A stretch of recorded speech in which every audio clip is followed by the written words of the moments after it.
आवाज India TV में आपका स्वागत है। इस वक्त हम लखनऊ में हैं और लखनऊ में 2 दिन का अंतर्राष्ट्रीय त्रिपिटक संगायन हो रहा है और हमारे साथ में वांगमो डिक्सी जी है जो अमेरिका से यूएस से है।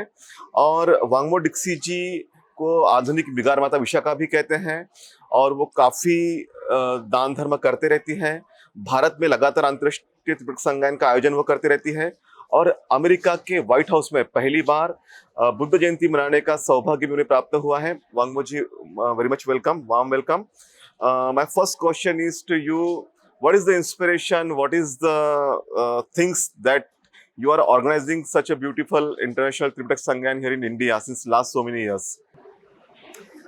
The inspiration for coming back to the places of the Buddha is to remember the Blessed One and to hear the sound of the Dharma again, once again. After a gap of 700 years, we are hearing again the Mahasangha. Mahasangha are the collective monks and nuns and lay people from all over the world. And so I think it's time for us to return back to the most sacred places of the Buddha and to begin to hear the sound after a gap of 2 years. Because of this COVID pandemic, we haven't been able to return. So this is a chance to show the world how important it is to return back to these sacred sites and to have them come alive through the sound of the Dhamma. Yeah, you have visited so many places in India, especially Buddhist places. What do you feel after visiting that places? Thank you so much. I feel so honored. I'm coming from the West, from America, and this country is truly a spiritual place. It doesn't need high-rise buildings. It doesn't need fancy infrastructure.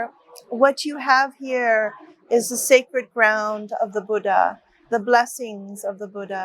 And so someone like myself, to be able to go back to these places and to feel where those places that he lived and he taught, to go to the villages, to see the people, and to connect with the communities here is really such an honor and such a great inspiration for me. So when I go back to the States, my heart is full of Dhamma. Yes, when you visited these places in India, you find there are so many differentiation in India. So many poor people are here, and still they are practicing Buddhism. So, what your feeling changes that now?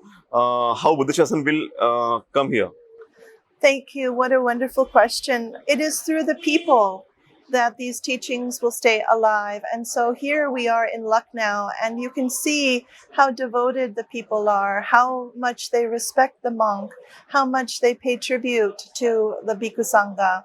And so I can see that there are certain areas that are very alive, and Lucknow happens to be one of them. In some places, it's less visible, and maybe they need to connect back to the teachings and to remember that this is their land, this is their heritage, and the message of peace. We need this more than ever. Right now, our world is facing so many uncertainties, so many problems. So what we need is our internal peace. And when we have peace internally, we can spread it to our friends, to our family, and to our community, and even to the nation. So Arya Desa, this is the land where it all began. So I wish India to be a great global leader in the message of peace, universal peace. This is what India can export to the world, can be a leader of peace for all beings. Yeah, when you visited India, you saw there are so many statues of Bodhisattva Ambedkar. He revived Buddhism in India. How you elaborate his importance for the Buddhist nations, for the Buddhist world? So yesterday we had a chance to visit the memorial. Ambedkar. That's right. Built by Mayawati. Yes, built by Mayawati. And It was so impressive, the infrastructure and the grandness of this whole design plan with the beautiful elephants. And then I had a chance to go inside and to see Dr. Sab Ambedkar and what he has done to this country, obviously founding the Constitution. And as I understood yesterday, based on the Constitution was really the principles of the Sangha. Yes. And so this is very forward, enlightened thinking to create a nation state that has such a universal message for brotherhood and sisterhood and equality. So this is just wonderful that this country is founded on those kinds of principles. Yes. First time you have celebrated Buddha Purnima in White House. What was that experience? What efforts you did? So this was really a very first moment in our history, our American history. For Buddhists in America, we're close to 4 million Buddhists and over 2,800 temples. And so we had been trying for many years to get some kind of recognition, and we're very blessed that this administration, through the second gentleman, we were able to light a lamp for the first time in Vesak. And so this was a historical moment in our American history on behalf of Buddhists to be recognized that Buddhists do exist in America and that we have a message of peace based on the principles of the Buddhadharma. Yeah. Now, how you see the future of Buddhism in India and in other worlds? So my wish whenever I pray is that the Buddha Dharma comes back to India. The Dharmic principles are alive and strong in the people and in the community, and that message is a worldwide message. So my wish is that at least the 8 sites get activated by the Sangha, get activated by the teachings of the Buddha, and many other beautifying the places with gardens and good facilities for tourists, for international tourists.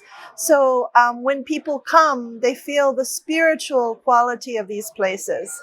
Yeah. Now, my last question is, what is your message to especially to the Indian people? How they will follow Buddhism and how will they follow the teachings in inner? Yeah.